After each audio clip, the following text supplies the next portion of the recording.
day before my birthday last year, one of the most tragic endings to what is probably the most popular love story happened. After 10 years of togetherness, 2 years of marriage, 6 adopted and biological children, Angelina Jolie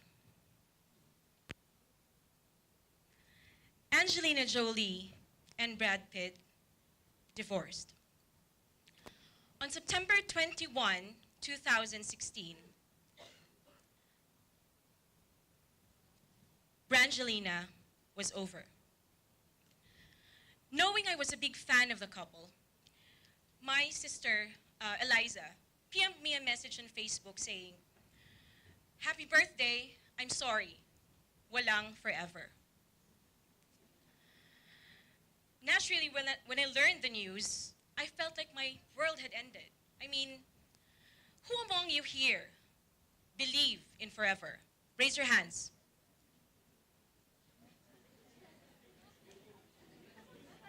None? Yung totoo. Who among you here believe in forever? I see many raised hands, okay? And I am not surprised. Filipinos are actually very big believers in forever. A social weather station survey in 2015 said that more than 7 in 10 Filipinos believe there is such a thing as forever. Which could probably explain why the Filipino institution of marriage is the most permanent in the world. We are the only country remaining without a divorce law. And society expects permanence in our relationships. At a certain age, people are expected to find the one and settle with that person. Till death do us part. So I guess it would be fair to say that as far as loving relationships go, Filipinos have a high standard. Forever is the norm. Now, I wish I could tell you that we set the bar equally high on the world of employment as well, but I can't. This morning, I am going to tell you that in the world of work, there is no forever. In a country of 67 million workers and an excess of cheap labor, insecurity is the norm. The Philippine Statistics Authority says that 7 out of 20 workers in establishments employing more than 20 workers are non-regular. This amounts to a conservative estimate of about 20 million workers in the country. Now, why do these statistics matter? It matters because we are now a nation of contractual workers. And it is because of the phenomenon that is called contractualization where insecurity is now the norm. Construction claims the biggest share of contractual workers according to industry with 71.3%, followed by administrative and support services, then by manufacturing. In government, half or 700,000 of government employees are contractuals. Now, why do these statistics matter? It matters because the contractual workers are what I would call an invisible majority of the paid workforce. They are there. They are many, but we don't pay attention to them. First, most of the existing studies that we have on workers focus on the issues, the behaviors, and the problems faced by regular employees. Second, because if we are to progress as a nation on our aims on social inclusion and development, we must deal with contractual workers not merely as reality, but as a changeable reality. For one, it has been considered a top policy priority of the Duterte administration when he famously declared during his presidential campaign that, quote-unquote, contractualization must stop. But what is contractualization? What does it do?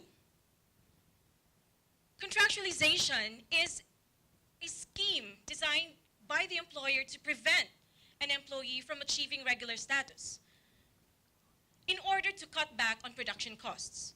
And all of this is done to deny the existence of an employer-employee relationship.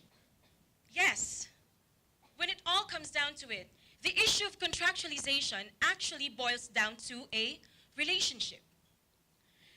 Think of it as a love story. There is an employer and an employee committing to a relationship which will be mutually beneficial to all. The question is the relationship mutually beneficial? For my graduate fieldwork research, I studied the experiences of 43 janitors of the Office of Student Housing in UP Diliman, where I took my master's degree in Women and Development Studies. Now, I have lived in the dorms most of my academic life in UP. The janitors, as we call them, the manongs and the manangs, they are practically family to us.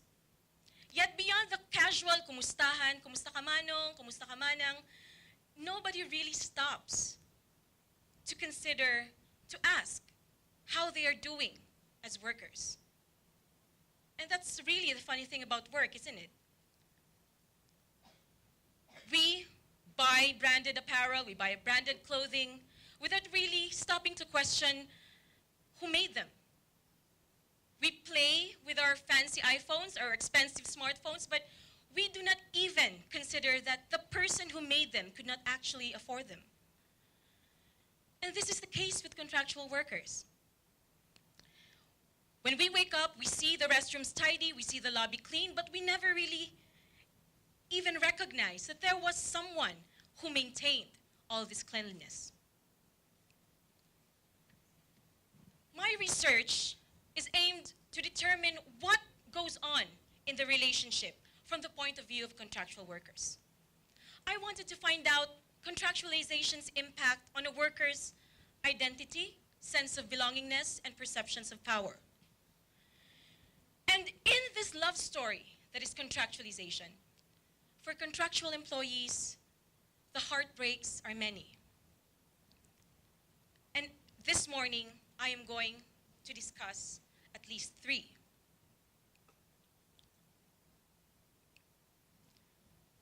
Heartbreak number 1.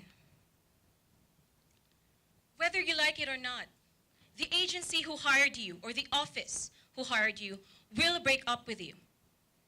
In the case of the janitors, after 1 year.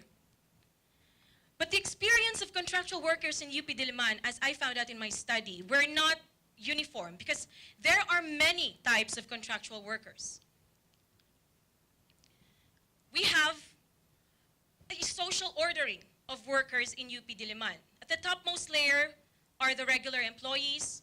After that regular employees, there are UP contractuals, and there are also non-UP contractuals, and there are agency hires.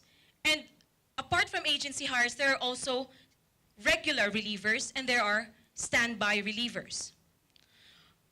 For the agency hires, such as the janitors, the anxiety takes its toll when the expiration of the 1-year contract nears. Once out of a job, an agency hire is forced back to the reliever status, which is a contractual's worst nightmare. Imagine being a standby reliever, waking up every day at 3 a.m., reporting to the barracks, hoping that maybe someone else is absent, or someone else is sick, or maybe someone is on maternity leave, so that you can take her place. You are hired on a first-come, first-served basis, after waiting in line with as many as 20 standby relievers, hoping to get a job and earn.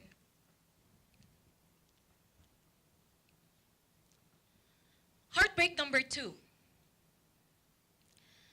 Before contractualization, the employment relationship was simple, direct. There is the employer and there is the employee. And in this relationship, both have obligations to each other, like boyfriend and girlfriend or partners. Yet with the advent of subcontracting, we now have what is called the trilateral relationship. Yes, there are now three in the crowd. There is the employee, there is the employer, which is termed now as the principal, and there is the third party. Now, we all know what a third party does in a relationship. With the contractor now in the picture, the relationship becomes confusing. The lines get blurred, and the real employer-employee relationship gets hidden. Before, the employer and the employee can claim, I am yours and you are mine. But with contractualization, the presence of a third party, the worker's significant other, the principal, can deny that you are in a relationship at all. So the contractual worker is left out in the cold, alone, with nobody to answer for her. To the janitors I interviewed, this was really apparent. As much as they loved UP, they considered UP their community. But whether you like it or not, their relationship with UP is without a label. You work in UP. You consider UP your family, your community. But as far as UP is concerned, you don't exist because there is no employer-employee relationship. So when I first presented my research results to a meeting of administrators and staff, they were surprised. One janitor had worked in the dormitories for 21 years. 21 years. And they were saying, how come nobody even knew who it was? How come nothing was done about it? It was just beyond contemplation that there was a janitor who had worked in the dorms for 21 years as a contractual worker. And during one of the focus group discussions, I used an interesting activity to determine the worker's sense of belongingness in UP. The circle that you see symbolizes the UP community, and I asked them to place themselves in the circle. The contractual workers placed themselves at the very edge of the circle. They considered themselves outsiders, and as one UP contractual reported, sila ang pinakamababang uri ng manggagawa sa UP Diliman. They are the lowest forms of workers in UP Diliman. They consider the inside of the circle as an exclusive space for permanents or regulars. And like relationships without labels, a contractual worker is stopped from claiming rights or even association with the other because officially, no such relationship exists. There is only the mere hope that a relationship will finally exist. Heartbreak number 3. Work is not purely a way of getting paid and having the means to feed yourself. Work is an essential human activity that empowers the self, empowers organizations, and sustains nations. It permeates our sense of self. A sense of powerlessness, of pagiging kapituko, a diminished self-worth and self-esteem were universal among the janitors that I interviewed. There is discrimination and lack of respect for the work that they do. First, because they are janitors, and second, because they are contractual workers. An informant, Gelay, told me a story about how one morning she was coming out of her house and a neighbor stopped to ask her, Gelay, where are you going? Where do you work? And Gelay said, sa UP. Proudly, of course. But then another neighbor overheard the conversation and scoffed, UP daw janitress ka lang naman dun. So Gelay left the conversation in near tears. And even from some of their fellow workers who are of regular status, the janitors reported being bossed around, shouted on by regular workers because of a presumed status of dominance over them. And all these leads to greater feelings of self-exclusion and marginalization, aggravating the contractual workers' already disadvantageous material condition. 3 heartbreaks. Now let me go back to my earlier question. Is the relationship mutually beneficial? As a love story, contractualization is not a fairy tale. It is full of hardship, it is full of despair and indignity for contractual workers. What is saddening is that millions of our people are caught up in this love story that is contractualization. And what is even more saddening is that many of us are resigned to the idea that there is no escaping it, and that contractualization is here to stay. Do you accept this? I certainly don't. And so do the contractual workers. Contractualization has to end. But how do we do it? Now that we know the heartbreaks of contractualization, what can we do? Empathy is the most basic act that we can do. The janitors I interviewed just wanted to be recognized, to be noticed, to be recognized as human beings. We must at all times give dignity to labor, no matter the nature of work. Acknowledge the significance that our contractual workers do for society and treat them as human beings. If you are a regular worker, treat your fellow worker humanely, with equality and with respect. Second, I found that leadership goes a really long way to help contractual workers. For instance, in the Office of Student Housing in UP Diliman, the administration collaborated with the workers' union in order to help facilitate the regularization of UP contractuals and to help mediate between the agency in order to absorb some of the more senior contractual workers. Yet, beyond these localized leadership efforts, what we really need is strong and decisive national leadership that can seek out and implement social protection measures and sustain these reforms. Empathy, leadership. Now, uninformed leaders will make bad decisions.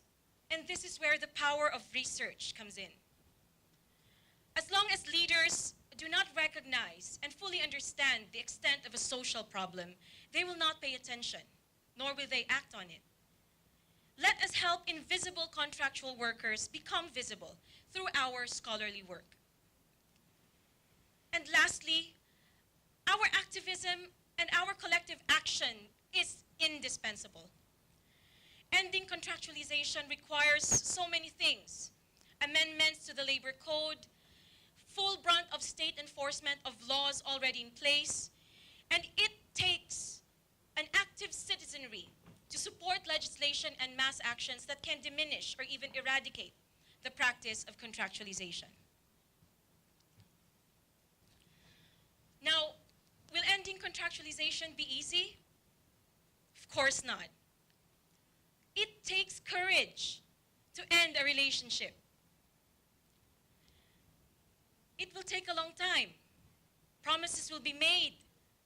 Efforts will be pleaded in order to improve the relationship, to make it better. And this will go on for a while. I mean, Brangelina were together for 12 years before divorce was even considered. All I'm saying is that change is never easy. You fight to hold on to the relationship, but you must also fight to let go of the relationship. And any relationship that reduces your self-esteem, your self-worth, makes you perpetually insecure, makes you powerless, I say is a relationship not worth fighting for. And this is what contractualization does. So, should we suffer the story, the love story that is contractualization?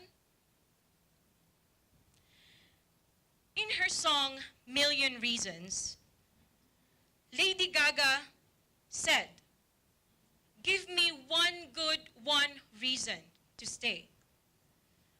From what I have learned from the experiences of janitors, there is no one good reason. And no reason to stay is the best reason to walk away. Thank you.